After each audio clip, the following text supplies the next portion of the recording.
Hello and welcome to Norwood News. Today is Friday, December 4th, and I'm your host, Krista McDonald. The fifth graders at the Cleveland Elementary School have temporarily switched to full remote learning. Superintendent of School, Dr. David Thompson, contacted the school families this week and released the following statement. At the Cleveland School, we have staff members required to quarantine, which inhibits in-person instruction in grade 5. Please know that any close contacts have been notified and students are not considered close contacts. Due to our staff's inability to provide in-person instruction, combined with a nationwide shortage of substitute teachers, we will need to pivot the fifth grade to remote instruction. We are hopeful we can return to in-person instruction late next week. Please know that the rest of the school will operate as normal. Please know that we have planned for these possibilities and will prioritize safety and continue to deliver in-person instruction. We will first try to cover staff as needed to avoid disruption of the in-person aspect of our hybrid model. In this instance, the number is too many in one area to adequately cover the need. Thanksgiving this year looked a little different for many, but that didn't stop Carrie McCarthy, Executive Director of the Senior Center, from making sure her seniors in the community were taken care of on Thanksgiving Day. Lombardo's normally invites people into their facility in Randolph during Thanksgiving. However, due to the pandemic, they said, we will give you the meals if you can get them to the people. So we immediately put it out there, and within no time we had 150 meals ready to go. And then the numbers, the calls just kept on coming in. So we brought in our assistant chef to come in the day before Thanksgiving and on Thanksgiving morning, and it was a team effort. I couldn't do it without my staff, and we created, we got 50 more meals together. So total meals was 202 meals. We had the chief of police deliver meals. We had Jerry Miller and his whole team of volunteers, my staff. Everybody in the community was out there delivering meals on Thanksgiving, so it went well. We got Table Talk pies to donate 200 pies. So they received a dinner, a pie, and a little Thanksgiving card from the Girl Scouts. Thanks to Lombardo's for their generous donation and to all the volunteers for their help on Thanksgiving morning. The Senior Center is also offering a special holiday event in the coming weeks. Carrie McCarthy tells us more. So in December, we are going to tag team with the rec department and the virtual map that they're creating for the houses that are being decorated. We are going to invite seniors on the bus, 4 at a time, because that's the max we can have on the bus, and we're going to do holiday light tours. So we're going to try to do a few a week so that we can get in as many as possible. We need you to just call and sign up. Again, we can't have more than 4 people on the bus, and there'll be a little surprise at the end of every trip.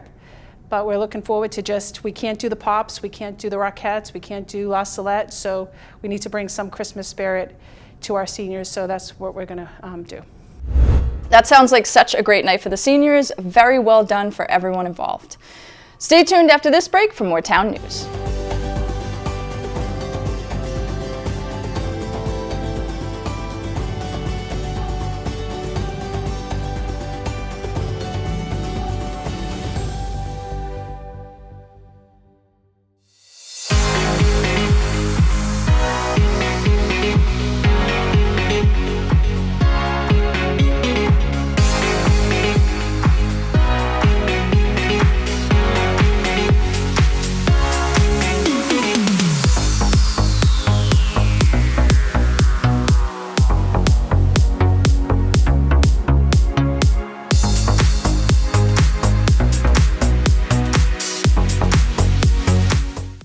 Welcome back. The Friends of St. Nick was unable to host their annual charity luncheon due to COVID restrictions, but that didn't stop them from continuing their tradition.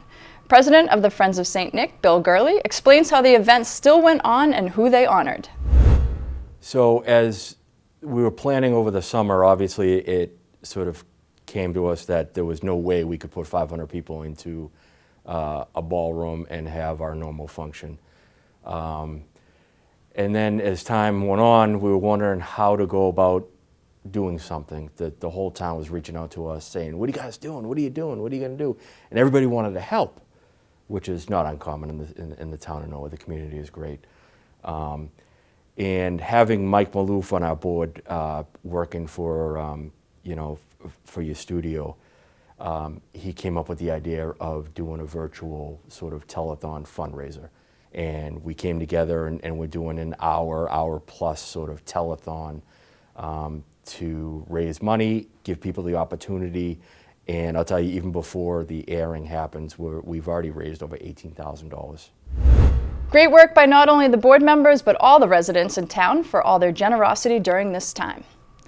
We all know Santa Claus delivers presents on Christmas Eve, but he'll be visiting NCM on December 10th. Jolly old Saint Nick will take time out of his very busy schedule to make a brief appearance at the studio next week to chat on the phone with the children of Norwood. Because Santa knows it hasn't been an easy year, but the kids of Norwood were still able to work hard and will end up on the nice list.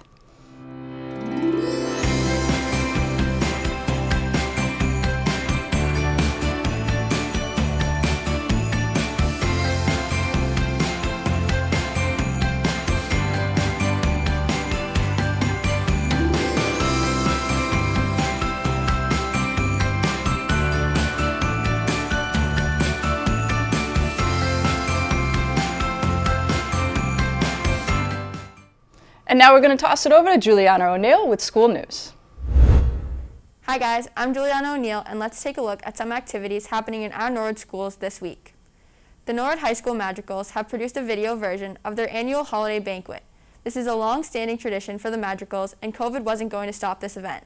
Under the musical direction of Jennifer Harnett and with the video help of Jack Tolman, the students safely performed in costume on the town common, and several members of the community were knighted during a special ceremony. The Madrigals also performed on stage at NHS. This program premieres this weekend on NCM and will air during the holiday season. The Coakley Middle School is having their annual Franciscan Children's Hospital Toy Drive until Friday, December 11th. Each grade is assigned an age group and item requests. 6th grade is baby items, 7th grade is elementary items, 8th grade is teenage items. Students at CMS will be watching video clips each morning in their homeroom to learn about the hospital. Thank you for all the donations. 2nd and 3rd grade students at the Balch Elementary School have been hard at work becoming young scientists. Utilizing the mystery science curriculum, students have examined clues about how clouds look and feel to help them discover what they're made of and how they form. They have also completed experiments which help them learn about plants and landslides. These hands-on activities have been a great success. Due to COVID restrictions, singing is not allowed inside the schools, so during music class, when you can't sing, what do? You dance. At the Callahan School, Ms. Sardoni is providing fun and engaging lessons for the students at the Callahan School. Let's take a look.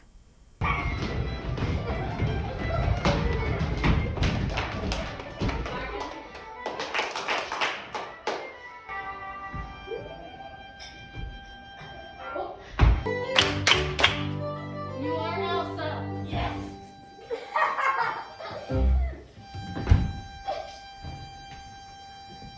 Keep going. 1 foot, challenge, touch your foot. Other way. 1 knee. Other knee. I tricked. Oh gosh. The 2nd graders at the Oldham had a lot of fun learning about rocks, sand, erosion, and why there is sand at the beach. They investigated the effects of rocks tumbling in a river. The students pretended to be a river and tore a piece of construction paper to learn what happens to rocks as they travel along the river. What a fun lesson. The Willett School kindergarten children continue to work on their letters, sounds, and handwriting skills. Our phonics program is called Foundations, which is a multi-sensory and systematic phonic, spelling, and handwriting program that all of our classroom teachers use. They actually use this program at the Little Mustangs as well. Right now, the children are learning their letters, letter sounds, and also practice the writing of these letters using both erasable letterboards and handwriting sheets. Children were assessed in the middle of September that offered a baseline of what letters and sounds the children knew. Starting this week, all children will have a letter sound assessment, which helps to inform our work with each child. Additionally, the teachers use Echo and Baby Echo, which are owl puppet helpers that encourage students to participate and respond to the sounds that each letter makes. Echo's head does swivel around, which the children do love. Christmas came a little early to the Little Mustangs preschool. The new playground they were dreaming about finally came to fruition. When the Little Mustangs moved to their new location at the Savage Center almost 3 years ago, they wanted to make the former junior high building more early childhood friendly. The playground committee, parents, and staff worked hard to raise money to build a playground that would give the children an opportunity to practice their gross motor skills and build these little muscles. With the collaboration of buildings and grounds crew, Along with the support of our amazing PTO, the work was finally done after waiting almost a year to have it built. The children love their new outside play space and all of the new gross motor building opportunities it creates. The smiles on the little Mustangs say all.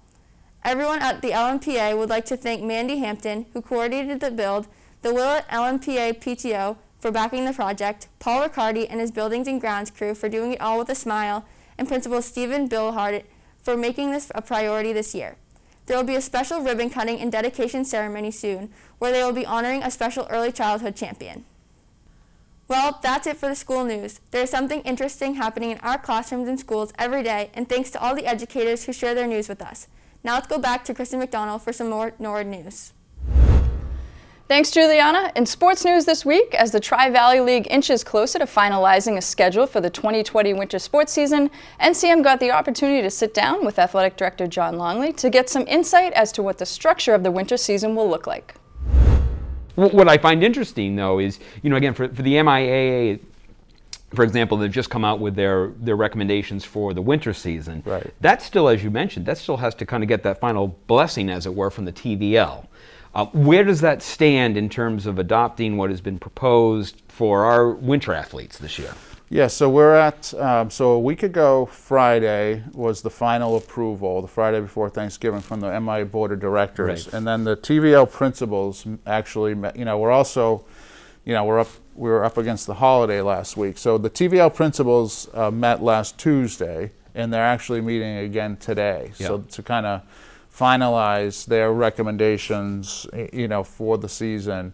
But also locally, the way that it stands currently, we don't need a formal vote or approval from our school committee, but what we've done is, we want their support and for them to understand what's happening. And so we will, then kind of communicate the plan that the TVL's put together with the superintendent and the school committee, and then kind of move forward. We have opened, we're nearing the end, we're close. Yeah. Right now, we do have a start date for winter sports, which is Monday, December 14th. Yeah.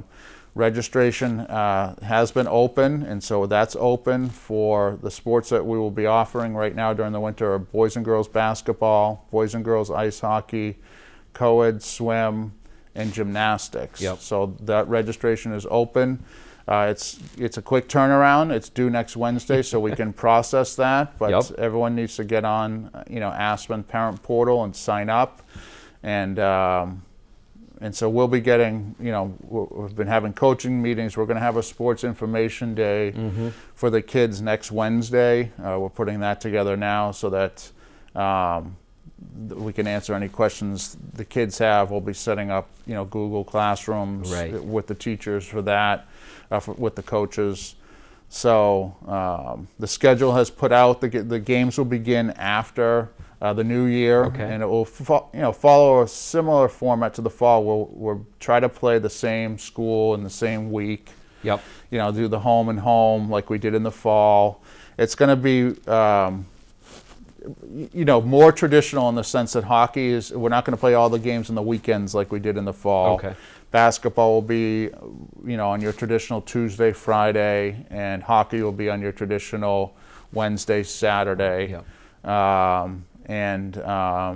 We'll play, right up until February vacation. So actually, once we get back after the new year, it's going to be pretty similar to what we've seen in the past. The 2 days a week, right up until February vacation. The MIAA did vote, there's not going to be any tournaments for the winter, so the season will just end. And so but I think once we get back from after the first of the year, it'll be, kind of typical to what we would be doing. To watch the full interview, tune into Sports Extra, premiering this month. Keep an eye out in the coming weeks for announcements on live winter sports coverage. In government, Tuesday morning, the Morrill Memorial Library held interviews for the library director position previously vacated by Charlotte Kennelly, who will be entering retirement. The board fielded questions for 3 finalists, Jamie Viveros, Clayton Cheever, and Peter Struziero. Candidates answered questions from trustee members that included their experience with spreadsheets and operating capital budgets, as well as their thoughts on how libraries, and specifically Norwood Library, can impact the community. The board is set to meet next week to announce their candidate for Morrill Memorial Library Director. Tuesday night, the Middle School Building Committee met for the first time since late July. With representatives of Compass Project Management and AI3 Architects, the committee held a brief meeting to establish a timeline for important milestones throughout the process of designing a new middle school to replace the current Coakley Middle School. The Middle School Building Committee will meet again next month. At Wednesday night's school committee meeting, State Representative John Rogers briefed the group on what's been happening at the State House and how funding will look for the next fiscal year. You know, the intent, the good news is to fully fund the sped circuit breaker, which requires the Commonwealth to reimburse school districts 75 cents on the dollar for every dollar that exceeds 4 times the foundation budget level. The House budget that we engrossed for FY21 funds that account, and the 0012 account funds it at $328 million. The Senate's about $3 million shy of that, about 325, but both are sort of in the wheelhouse and enable us to fully fund the circuit breaker for FY 21. So that's the good news. I mean, and even, you know, out of school reimbursement is sort of in that same sort of realm. The school committee will meet again on December 16th. The Conservation Commission also met Wednesday evening briefly to discuss public hearings. The first one concerned property at University Ave, owned by Joseph Federico. Despite still being in the process of applying for a permit via the zoning board, the Conservation Commission felt comfortable with their drafted order of conditions that could prevent any unexpected events. The second hearing was continued to another meeting as the Commission awaits further guidance from the airport in an upcoming meeting. There was no report from the conservation agent. The Conservation Commission will meet again in a few weeks. For complete government coverage, tune into the NCM Government channel or watch it on demand at norwoodcommunitymedia.org. Stay tuned after this break for more town news.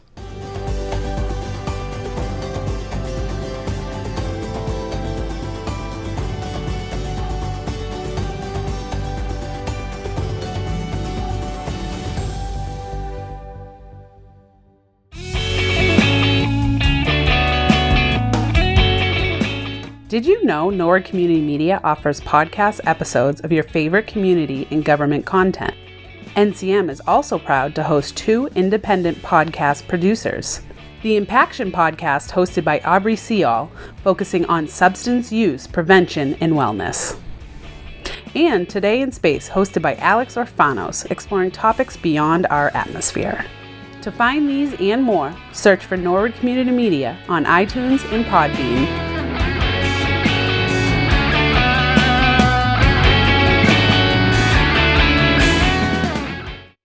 Welcome back. The Friends of Norwood Center calendars are currently on sale and will make a great gift for those townies out there, or even you carpetbaggers.